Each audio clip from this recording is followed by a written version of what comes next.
Hi there, I'm Claudia Lash, and I am a quilter who has a broken arm, so I can't do anything right now to show you how I sew quilts or how I do anything with my hand. So someone suggested that maybe I would like to show you an older quilt that I have made, and perhaps the thoughts that went into this quilt, or a quilt, and how sometimes as quilt designers we come up with an idea and we make the quilt and we like it, but then sometimes we think, oh, I wonder if I did this. So this is one quilt that I made in 2016, and I had so much fun making it. This is called Presto Lanterns.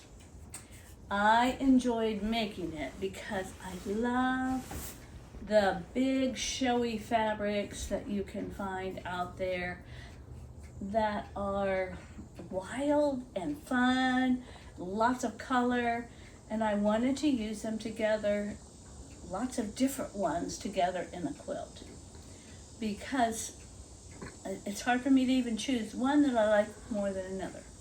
So I decided if I made a quilt with pretty big hunks of those fun fabrics, then I could use different ones and put them all together, which is what I did. There are, I think, 30 different, 1, 2, 3, 4, 5. Yes, 30 different big showy fabrics, and I had some 10 by 10 inch squares.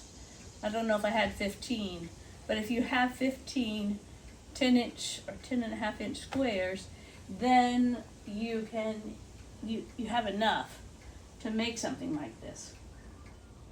But each one of these I can use for one lantern, and then I've just found some coordinating colored fabric that went with my fancy, bright, wonderful color squares, and just made the lantern around that.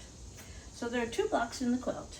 This is one of the blocks right here, and then this is the connecting block.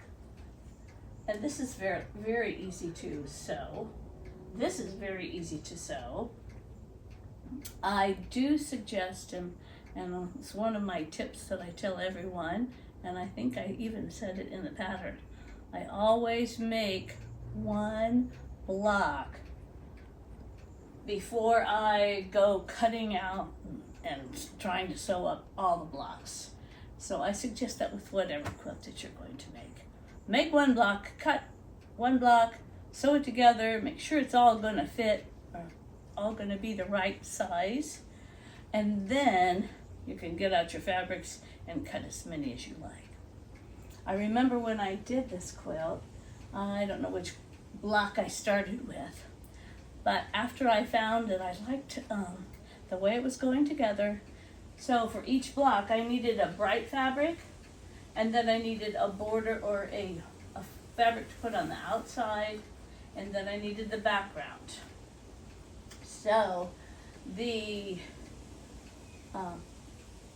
I have like paper plates, so I would cut my main fabric, and then I'd cut the pieces to make this fabric, or to make this part of the picture, and then the background pieces, and I would just put them all, stack them up on a paper plate, so I could make, this would be one lantern block, this would be another lantern block, this would be another lantern block, and I have those paper plates right there. You pull them over, sew the blocks, and it's pretty fast. And the same thing basically with this connecting block. It just takes 3 fabrics, this light fabric and the gray, and this is the background. Not difficult at all to make. I decided, when I got this finished, and it's pretty good size, I think it's 65 by 81 or 82, something like that. So it would be a good twin bed size quilt.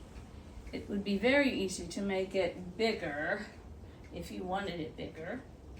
The borders are not hard to make, and you could enlarge your border too to make it even bigger.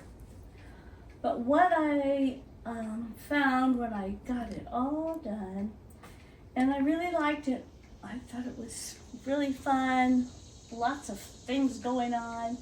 But after I got it done and I thought about it for a while, I thought, you know, I think maybe if I did this again, and I might do it again sometime, I would use a less wild, less bold, less eye-catching background. I like this background very well, but I'm afraid it may be a little overpowering for the blocks. So if I would do this again, I would use like a nice deep purple, but not so much design in it. Or a deep blue, since they're supposed to be lanterns. It also would look good with a light background. And then if I used a light background, I would put this be darker so that it would show up. The other thing that I like about the quilt, and one that I think I would probably want to do or ask my quilter to do, the gal who quilted this her name is Kathy Yule. She's a very good long arm quilter. And I like the way, I don't know if you can see, but she did some long, kind of like swooped insides just to show off the inside of the block. Around this edge of the lantern, she has done circles all the way around, perfect circles around each of these blocks. So I thought it really set it off. I really like that. I think she might have seen all of these circles in this background and thought, oh, I'll just, use that same element in my quilting. But it's a very fun quilt to make. I enjoyed it. Like I said, this is one, if I did it again, I think I would choose a less active background. But I do think it's very fun, and it could work in a lot of different design ways too. This is Presto Lanterns. I don't know the number of it, but it's on my website. 144 is the pattern number, Presto Lanterns. And let me know if you have any other suggestions of what you think we could do with Presto Lanterns.